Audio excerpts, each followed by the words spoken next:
सब लोग सीमा को ही देखने लगते। सीमा सीट से उतरकर नीचे बैठ जाती है। सीमा की आंखें लाल हो जाती है और वो अपनी गर्दन को गोल गोल घुमाने लगती है। अरे मर गया रे, लगता है इसे तो भूत चढ़ गया है। बचाओ बचाओ, भागो रे भागो, अपनी अपनी जान बचाकर भागो। तभी वहाँ एयर होस्टेस आती है। मैडम प्लीज आप ऐसे मत करिए, आप अपनी सीट पर बैठ जाइए, आपको जो भी चाहिए वो मैं खाने को दूंगी। अरे वो तो तुम मुझे वैसे भी ला कर देगी, नहीं तो मैं पूरे हवाई जहाज के लोगों को खा जाऊंगी। सीमा धीरे धीरे करके हवाई जहाज में रखा सारा खाना खा जाती है, लेकिन उसकी भूख नहीं मिटती। और खाना लाओ। मैडम अब तो सारा खाना खत्म हो गया है।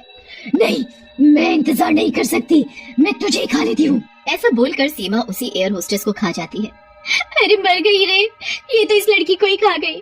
मुझे बहुत डर लग रहा है जी। तो किसने कहा था घूमने चलो? तुझे ही घूमने जाने की आग लगी पड़ी थी, अब मुझे भी मरवाएगी तू। ऐसा करते करते चुड़ैल सीमा पर हावी होने लगती है और विमान के यात्रियों को ही खाने लगती है। तभी उसके पेट में दर्द होने लगता है। मेरे पेट में ये अचानक दर्द क्यों होने लगा? सीमा, ये तुम्हें क्या हो रहा है सीमा? लगता है इसका बच्चा अब होने ही वाला है। क्या बोल रही हो माँ जी? कौन लड़की? बेटा ये जो चुड़ैल है वो मेरी ही बेटी है। हम दोनों एक बार घूमने गए थे। मेरी बेटी भी माँ बनने वाली थी, लेकिन एक दिन एयरपोर्ट पर कुछ बुरे लोगों ने मेरी बेटी के साथ बुरा व्यवहार करके उसे अकेले मरने के लिए सुनसान एयरपोर्ट पर छोड़ दिया। तब से मेरी बेटी की आत्मा उसी एयरपोर्ट पर भटक रही है। तभी मैं उस एयरपोर्ट पर सबको उतरने के लिए मना कर रही थी, लेकिन कोई नहीं माना। माँ ये सब बाद में बता देना। मुझे बहुत दर्द हो रहा है और मैं इसके शरीर से बाहर भी नहीं निकल पा रही। बेटी अब तो तू इस बच्चे के पैदा होने के बाद ही बाहर आ सकेगी। फिर सब औरतें मिलकर सीमा को एक तरफ ले जाती हैं और कुछ ही समय में एक प्यारे से बच्चे का जन्म होता है। बच्चे के पैदा होते ही चुड़ैल सीमा के शरीर से बाहर आ जाती है। मुबारक हो राम बेटा, तुम्हारा बेटा हुआ है। क्या माँ जी, सच में? क्या मैं उसे देख सकता हूँ? नहीं, ये मेरा बच्चा है, इसे मैंने जन्म दिया है, इस पर सिर्फ मेरा हक है, समझे तुम? नहीं नहीं, मेरे बच्चे को छोड़ दो, इसे मत खाना। हाँ, चाहे तो तुम मुझे खा लो। हाँ बेटी, इस बच्चे को मत मारना।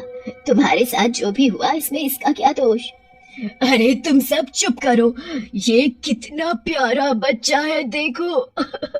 बच्चा जोर जोर से रो रहा होता है। चुड़ैल उसे अपने गले से लगा लेती है। चुड़ैल के गले लगते ही बच्चा एकदम चुप हो जाता है। मेरा बच्चा माँ, ये मेरा बच्चा है, मैंने इसे जन्म दिया है। अगर इन दुष्ट इंसानों ने मुझे उस दिन ना मारा होता तो मेरा बच्चा भी ऐसा ही होता। लेकिन बस अब मैं इसे अपने साथ ले जाऊंगी और पालूंगी। इतने में हवाई जहाज भी नीचे उतरने लगता है। हवाई जहाज के रुकते ही चुड़ैल बच्चे को लेकर नीचे उतरने लगती है, लेकिन हवाई जहाज का दरवाजा नहीं खुलता।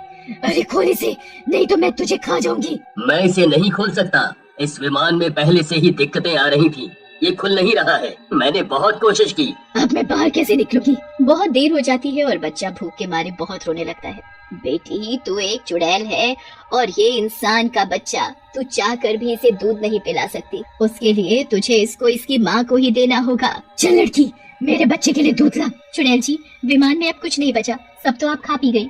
देखा बेटी, अब तू क्या करेगी? इसे इसकी माँ को दे दे, वही इसे दूध पिला सकती है। चुड़ैल से बच्चे का रोना नहीं देखा जाता और वो उसे सीमा को दे देती है। बच्चा दूध पी लेता है और चुप हो जाता है। देखा बेटी, यही फर्क है तुझ में और एक इंसान में। तू शांत हो जा और इस बच्चे को उसकी माँ के पास ही रहने दे। हाँ माँ, सही कहा आपने। मैंने अपने बच्चे को तो नहीं देखा, पर वो भी ऐसा ही होता। सीमा, तुम इसे बहुत प्यार से रखना। तुम फिक्र ना करो चुड़ैल बहन, मैं इसका पूरा ख्याल रखूंगी। आखिर तुमने भी तो मेरे साथ दर्द सहा है जन्म के समय, तो ये तुम्हारा भी बेटा है। चुड़ैल बच्चे को गले से लगाती है और अपनी माँ से मिलकर हमेशा के लिए मुक्त होकर वहाँ से चली जाती है।